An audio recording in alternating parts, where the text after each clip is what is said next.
Bonjour tout le monde, ici Marie. Nous nous retrouvons aujourd'hui pour faire mon budget du mois d'avril.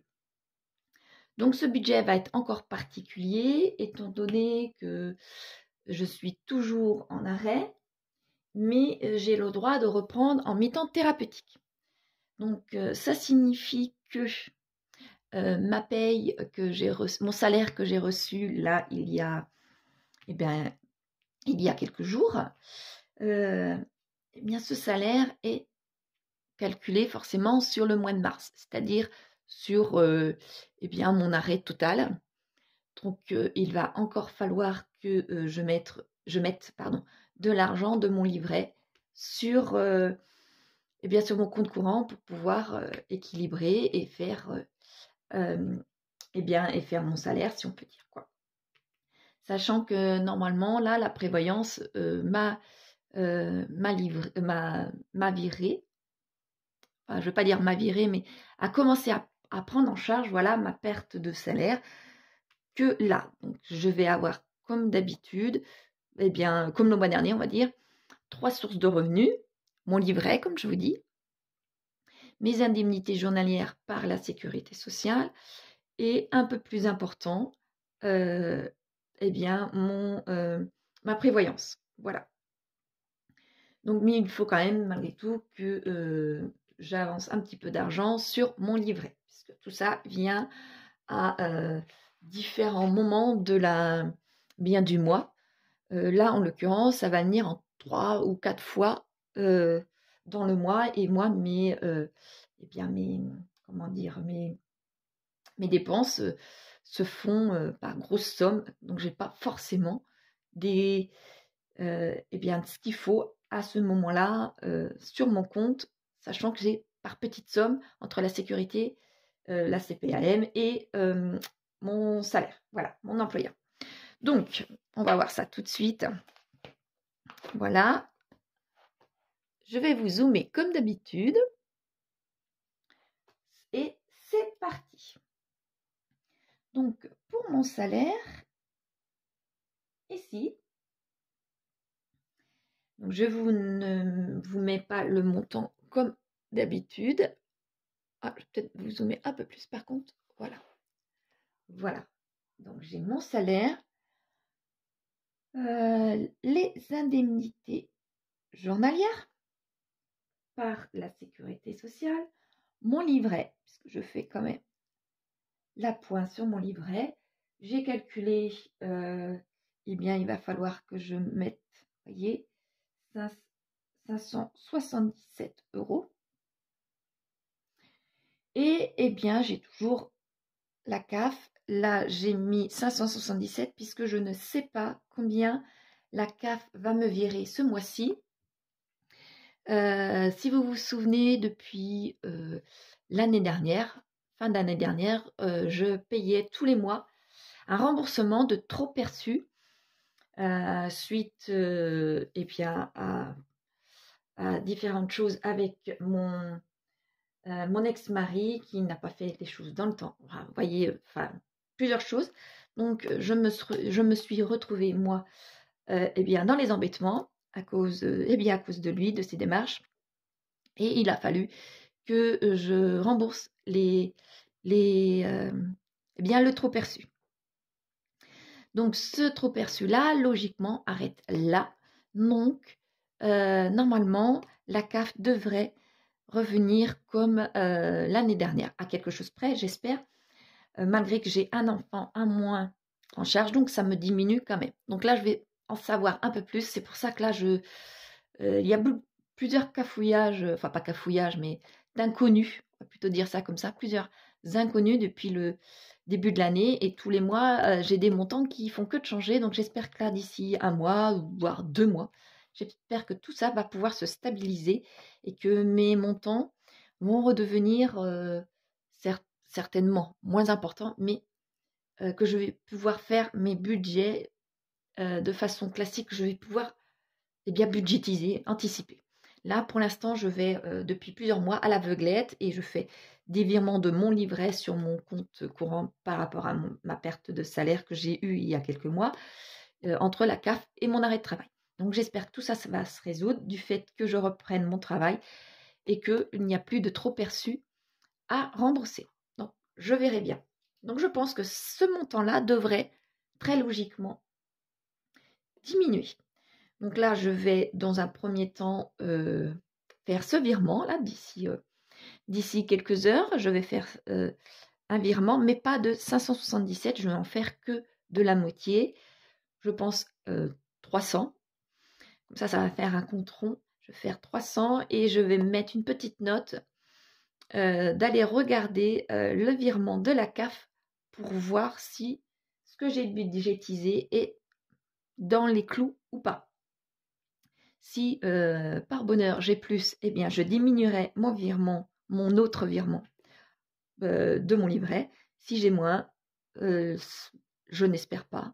Et si j'ai ce que habituellement j'ai, eh bien je resterai au 577. Voilà. Donc maintenant, concernant ma ligne des dettes, je vire toujours de l'argent sur le compte de mes enfants et mon loyer. Voilà, pour l'instant, je n'ai que ça comme dette.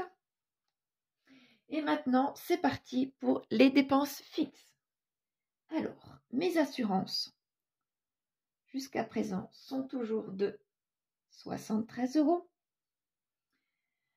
Mon EDF est toujours de 119 €. Alors, ces deux montants-là, 73, je m'attends à ce qu'ils changent. Donc, ce mois-ci, au mois d'avril, voire au mois de mai. Je m'explique. Pour celles qui me suivent depuis l'année dernière, vous savez que j'ai vendu mon ancien véhicule pour en racheter un autre. Or, au bout d'1 semaine et demie que j'avais cette voiture, je l'ai prêté à un de mes enfants qui l'a rayé sur toute une longueur. Il a fallu la faire réparer tout simplement, mais j'avais naturellement une franchise à payer. Ce que mon enfant a tout simplement remboursé, il n'y a pas de souci. Mais je m'attends à ce que ma police d'assurance, soit cette année, soit l'année prochaine, augmente à cause de cela. Donc je verrai bien. Et donc ça fait, je l'ai acheté au mois d'avril, donc je ne sais plus, avril ou mai, mais je crois que c'est avril. Donc je m'attends à ce que je reçois un nouvel échéancier et que cet échéancier soit plus élevé. Donc s'il est plus élevé de 10 €, c'est que effectivement c'est dû à ce petit accrochage. Donc j'en saurai plus à ce moment-là, mais pour l'instant je n'ai rien reçu, donc je reste à 73 €. Concernant l'EDF, c'est une bonne nouvelle que je reçois tous les ans, car il s'obstine à me demander 119 € tous les mois, mais je ne consomme en réalité que entre 40 et 50 €. Enfin, certains mois 40 et quelques, et d'autres mois, les mois d'hiver, 50 et des poussières par mois. Vous voyez, 50, même si je prends la fourchette haute, 50, 55, les 119, j'en suis loin. Donc, ils me font un remboursement tous les ans. Donc, les 119, très certainement, s'ils s'aperçoivent quand même que c'est tout à fait inutile, les 119, il faudrait me les faire baisser. Donc, le mois prochain, j'espère bien que j'aurai et le remboursement des sommes trop perçues et bien la baisse de mes mensualités. Mais concernant ces deux montants-là, pour le mois d'avril, puisque je n'ai pas de courrier de la part de mes assurances ni de l'EDF, je reste avec ces deux montants-là. Voilà. Donc maintenant, Orange, c'est-à-dire ma box et mon téléphone, je suis à 41 € jusqu'au mois de juillet. Et au mois de juillet, je serai au 1 an. Et je sais qu'ils ne feront certainement pas d'efforts pour que je reste au même montant, voire un tout petit peu plus cher. Parce que j'ai eu le cas avec un de mes amis qui, lui, eh bien, au bout d'un an, au début d'année, là, passait sur des montants totalement différents. Donc, il a fallu qu'il change d'opérateur. Donc, je rechangerai d'opérateur, moi, au mois de juillet, sans aucun souci. Mais pour l'instant, Orange, je suis à 41 €. Après, mes abonnements sont de 16 €. Ma cotisation de mon compte courant est de 10 €. Et ma provision surcharge, je mets ça ici, surcharge, qui est comme les autres mois de 192 €, ce qui me fait un total de 451 €. Voilà pour mes charges fixes. Concernant mes charges variables, donc comme d'habitude, je n'en ai pas beaucoup. Alors, mes imprévus, comme d'habitude, à 100 €. PayPal pour mes achats Internet, 50 €. Mon PEA à 30 €. Et comme je reprends le travail, j'ai mis, comme d'habitude, un chèque de self à 20 €. Je l'ai mis, mais très logiquement, je ne devrais pas manger au self, puisque je fais un mi-temps.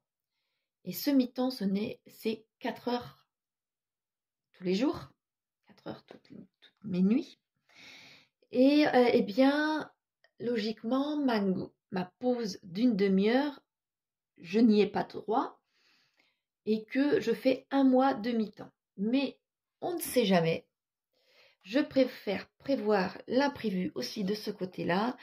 Pour X raisons, il faudrait que je change d'horaire, je ne sais pas. Donc j'ai prévu mes 20 € là, mais très logiquement, je n'y mange pas et je devrais pas avoir de soucis, de changement. Donc normalement, ce chèque de 20 € ne devrait pas y être. Mais je vais quand même le faire puisque je ne sais plus du tout à combien se portait mon crédit sur ma carte de self. Donc je vais quand même le mettre et puis je verrai bien à ce moment-là. Voilà. Ensuite, ça va le total, eh bien je ne l'ai pas fait, je l'ai oublié, mais c'est pas grave. Maintenant, je vais pouvoir passer aux enveloppes. Voilà. Donc les enveloppes vont être comme d'habitude. Je n'ai pas changé. L'alimentation, 370 €. Hygiène et entretien, 30 €. Carburant, 180 €. Je reste à 180 €. Je vais faire comme à mon habitude, aller au travail en vélo. Donc ma voiture va me servir comme d'habitude au trajet pour les enfants et pour les rendez-vous. Donc habillement, comme d'habitude, 30 €. Beauté, 40 €. Donc là, eh bien, je n'ai pas été là au mois de mars chez l'esthéticienne, donc j'ai un décalage. Mais le plus urgent, c'est tout simplement mes cheveux, avec mes cheveux blancs qui se voient. Donc ce sera de nouveau la coiffeuse. Et puis je verrai bien pour le mois de mai pour l'esthéticienne. Beauté. Après, loisirs. Donc là, le beau temps arrive. Donc je vais certainement vouloir aller faire des petits tours à droite à gauche, m'oxygéner, ce genre de choses-là. Donc, eh bien, je mets 20 €. Donc, mes extras, 50 € avec mes enfants. Divers, 50 € aussi. J'espère n'avoir rien oublié. Pour un total de 770 €. Voilà. Maintenant, mes épargnes. Donc, l'épargne de précaution qui est de, voilà, qui est de 50 € comme d'habitude, que je fais en virement. Les anniversaires de 60 €. Colis nourriture de 20 €. L'entretien des véhicules. Quand je dis véhicule, avant je mettais entretien voiture. Quand je dis véhicule, eh bien j'ai mon vélo aussi. Et mon vélo, c'est un vélo électrique, j'y tiens. Donc, j'achète aussi des choses pour ce vélo, c'est-à-dire des bandes réfléchissantes. Le dernier achat, ça a été le panier à l'arrière. J'ai aussi le support pour mettre mon téléphone portable. Il a fallu aussi au tout début de mon arrêt, parce que justement c'était arrivé, non c'était juste avant mon arrêt, une lumière. Les lumières sur les vélos actuels sont vendues avec les vélos, mais en l'occurrence pour mon vélo, je les trouve très dangereuses, puisque cette lumière-là que j'ai eue à l'avant, c'était une lumière pour être vue et non pas pour voir. Je ne voyais strictement rien avec ma lumière. Sachant que je partais, il faisait nuit, et je revenais, il faisait nuit. C'était très très dangereux.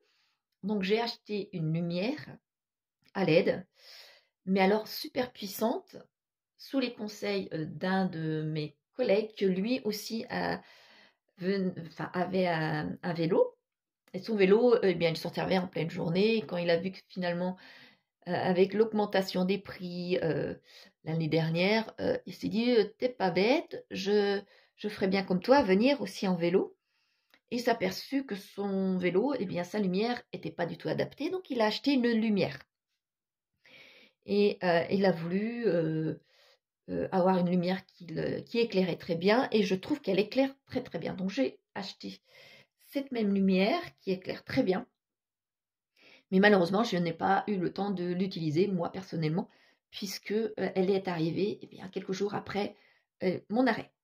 Donc là, je vais pouvoir l'utiliser, mais ça, plus ça, plus ça, vous voyez, il faut malgré tout s'équiper convenablement. Bon, moi, ma lumière à l'arrière fonctionne bien, donc de ce côté-là, j'ai pas de souci. Mais il faut s'équiper convenablement entre tous les systèmes de sécurité que nous avons et l'entretien. Donc l'entretien, je ne sais pas pour un vélo s'il faut faire tous les ans ou tous les 2 ans. Donc là, mon vélo aura un an, a eu un an. Qu'est-ce que je dis? Il a eu un an. Oui, il a eu un an, puisque ça fait 1 an que j'ai changé ma voiture.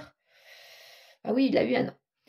Donc je ne sais pas s'il faut changer, s'il faut le faire réviser lorsqu'il ne se passe rien, ou il faut attendre qu'il se passe quelque chose. Mais moi, je suis plus partisante du fait de prévoir les choses que de réparer les choses en cas d'urgence. Et ça coûte beaucoup plus cher. Pour ma voiture, personnellement, je préfère l'entretenir régulièrement et faire des révisions, faire attention à ma voiture plutôt que d'y aller lorsqu'on ne peut pas faire autrement. Bon, ça, je comprends tout à fait les personnes qui n'ont pas les moyens, puisque nous avons été des années avec mon ex-mari à être dans ce cas-là, à ne pas avoir les moyens, et donc du coup aller aux réparations des voitures que lorsqu'on n'avait pas le choix, parce qu'elles étaient vraiment en immobilisation. Mais lui était partisan de toujours vouloir attendre, même lorsque nous avions un petit peu d'argent, pour faire attention à nos voitures. Moi, depuis que je suis seule, j'ai repris mes habitudes d'avant mon ex-mari, et je préfère tout simplement entretenir, prévoir les choses, et ça me coûte moins cher. Donc je pense que pour le vélo, je vais attendre mes vacances ou après.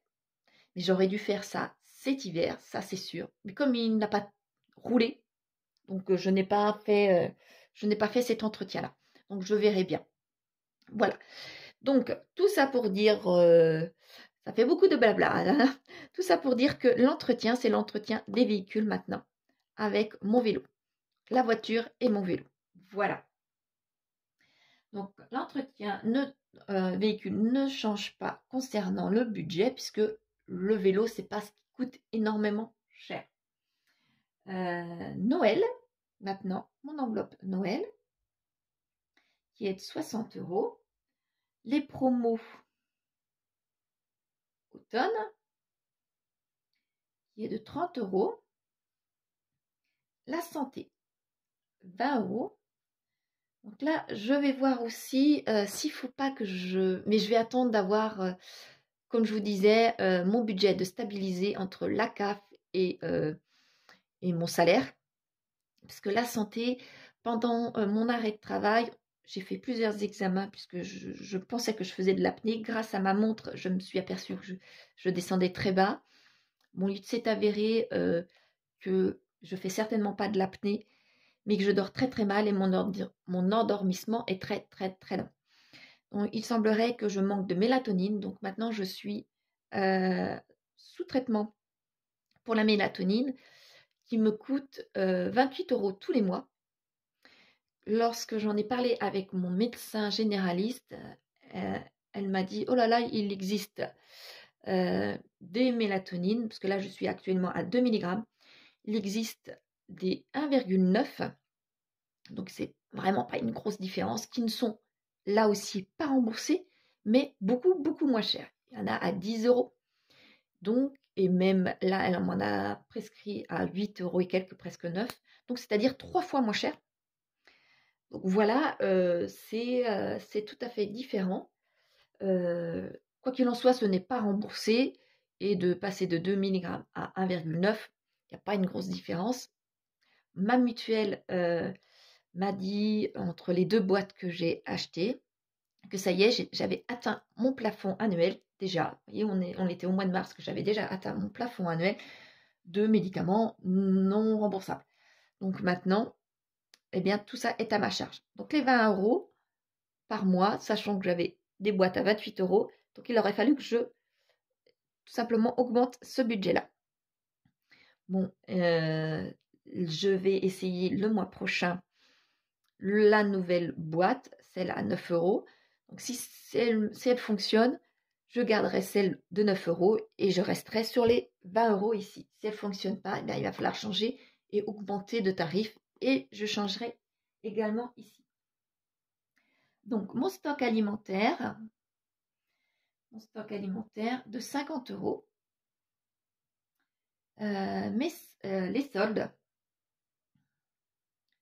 Les soldes à 50 €, puisque là, il va falloir effectivement que je mette de l'argent de côté pour la maison pour l'année prochaine, pour les vêtements, pour les extérieurs de ma maison, tout ça. Donc tout ce que je vais pouvoir acheter en solde ou en promo concernant l'alimentation, je me constitue un stock alimentaire, vous voyez, tout ça, puisque je vais avoir quand même des grosses dépenses lorsque je vais arriver dans ma maison.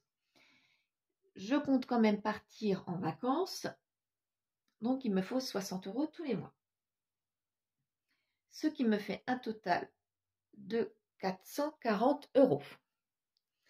Donc, la totalité me faisait que j'avais un petit peu d'argent de côté. Donc, je vais le mettre sur mon livret avec mon épargne de précaution pour arriver à mon budget de 0. Donc, je mets 74 €. Voilà, 74 € sur mon livret. Maintenant, je vais passer à la page suivante. Eh bien, je bavarde, mais effectivement, ah zut, ça me fait quand même pas mal. Alors, je vais essayer d'accélérer parce que ça va faire une très grande vidéo. Alors, en alimentation,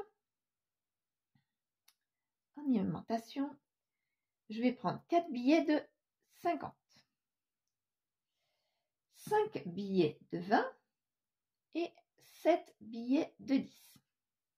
Voilà. En hygiène et en entretien. Donc, comme d'habitude, 3 billets de 10, je trouve ça très bien, ça me permet de faire des économies. En carburant, 4 billets de 20 et 10 billets de 10. En habillement, 3 billets de 10. Ah, si je ne mets pas, donc ça fait un total de 370, un total de 30, un total de 180 et un total de 30. Voilà. Après l'habillement, la beauté. Donc ma coiffeuse, 2 billets de 20. Pour faire 40 €, elle me coûte 41,90 €. Donc après, je prends les 1,90 € autre part, dans d'autres enveloppes. Les loisirs, 2 billets de 10 pour faire mes 20 €. En extra, 5 billets de 10 pour faire 50 €. Et en divers, 5 billets de 10 pour faire 50 € également. Ce qui me fait un total de 770 €. Voilà, pour aller plus vite à la banque, maintenant je vais calculer la totalité de mes billets, ce qui me fait 9 billets de 50 €. Ça va me faire 450 €. Alors, ah oui, que je vous explique quand même la totalité. Parce que là, vous allez me dire, il y a quelque chose qui ne va pas. Normal. Puisque là, je mets ici, mais pardon, est-ce que je vous l'avais fait le mois dernier? Je ne sais plus, tiens. Est-ce que je vous l'avais mis le mois dernier? Je crois.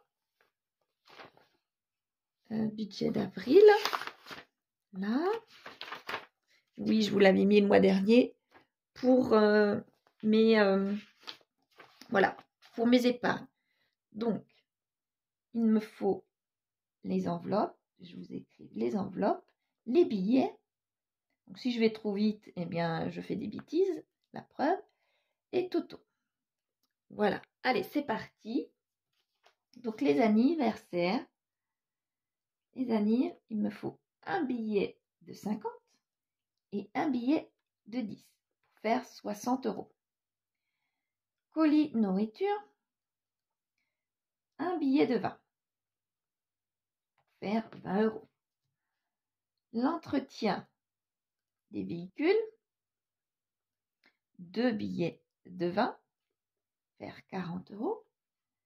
Noël, un billet de 50 et un billet de 10 pour faire 60 €. Oh là, excusez-moi, je vous ai mangé un peu. Les promos d'automne, un billet de 20 et un billet de 10 pour faire 30 €. La santé, un billet de 20 pour faire 20 €. Mon stock alimentaire, un billet de 50 pour faire 50 €. Je remonte encore un petit peu. Ah, zut, les soldes, un billet de 50 pour faire 50 €. Et mes vacances, un billet de 50 et un billet de 10 pour faire 60 €, ce qui me fait 390 €. Voilà. Et donc, ces épargnes plus mes enveloppes, en calculant, j'ai 9 billets, voilà, 9 billets de 50, 490 €, 450 €, pardon. Concernant les billets de 20, il m'en faut 16. Faire 320 €. Concernant les billets de 10, il m'en faut 39. 390 €. Ce qui me fait un total de 1160 à retirer pour mes épargnes et pour mes enveloppes pour le mois. Voilà. Et lorsque j'ai un trop gros montant, et bien tout simplement, pour celles qui se posent la question, lorsqu'il y a un trop gros montant dans mon classeur, mon classeur des épargnes, là, ouh là là, ça fait trop là, du coup, voilà, là, dans mon classeur des épargnes, lorsque j'ai un trop gros montant et que je n'ai pas l'utilité dans les mois qui vont arriver, par exemple, eh bien ici, vous voyez, en fait, j'ai rien. Noël, je ne vais pas acheter tout de suite. Lorsque j'aurai un trop gros montant, eh bien Noël, je vais le mettre sur mon compte pour l'entretien du véhicule. Ici, non. Ah maintenant, il est dans mon sac à main puisque j'en ai. Faut que j'achète une bâche pour mon vélo, une bâche extérieure pour mon vélo pour le protéger des intempéries. Parce que là, actuellement, ça fait plus d'1 an qu'il est dans mon appartement et ça prend de la place. Et donc, c'est pour ça que c'est resté dans mon sac à main. Donc, lorsque les enveloppes sont trop importantes et que j'en ai pas besoin dans l'utilité de cet argent-là, ça part à la banque. Je ne garde pas de trop grosses sommes à l'appartement puisque c'est trop dangereux. Voilà. Par exemple, pour Noël, lorsque je vais avoir une belle somme, eh bien, ça ira dans mon comment ça s'appelle, dans mon livret, sur mon livret, puisque mes achats de Noël, je vais les commencer qu'au mois d'octobre. Voilà pour le petit aparté. Donc, je vais pouvoir retirer tout cet argent-là juste après cette vidéo, puisque comme j'étais en retard, j'ai préféré vous faire la vidéo et après aller retirer l'argent. Aussi, autre chose, je ne retire pas la totalité de cette somme en même temps. Vous voyez, les 1000 euros, je ne le retire pas. Premièrement, ça me ferait une trop grosse somme à la maison. Deuxièmement, je ne peux pas retirer toute cette somme par ma banque. Voilà. Donc, ne vous inquiétez pas. Je ne souhaite pas avoir de ce genre de commentaires. Chacun fait ce qu'il veut. Mais là, moi, je ne peux pas retirer toute cette somme. Donc, vous inquiétez pas. Et premièrement, je ne garde pas toute cette somme à la maison. Voilà. J'espère que vous vous préparez bien votre budget, que c'est moins galère à budgétiser, malgré que toute personne est différente et que notre cas personnel, on estime lorsqu'on le fait qu'il est toujours un petit peu galère de prendre un petit peu d'argent dans un coin pour pouvoir le mettre dans l'autre coin. Ça, je reconnais. Et lorsque nous avons quelques petits problèmes comme moi pour vraiment avoir la somme, pas la somme idéale, mais la somme exacte pour pouvoir budgétiser, ce n'est pas réellement le plus facile, mais on s'en sort en règle générale. Voilà. Oh là là, ma vidéo fait plus d'une demi-heure, donc je vais arrêter ici. Je vous souhaite bon courage pour faire votre budget et je vous dis eh bien, dimanche prochain pour le bilan de ma première semaine du mois d'avril. Voilà. Je vous dis au revoir et bon dimanche. Prenez soin de vous. Au revoir tout le monde.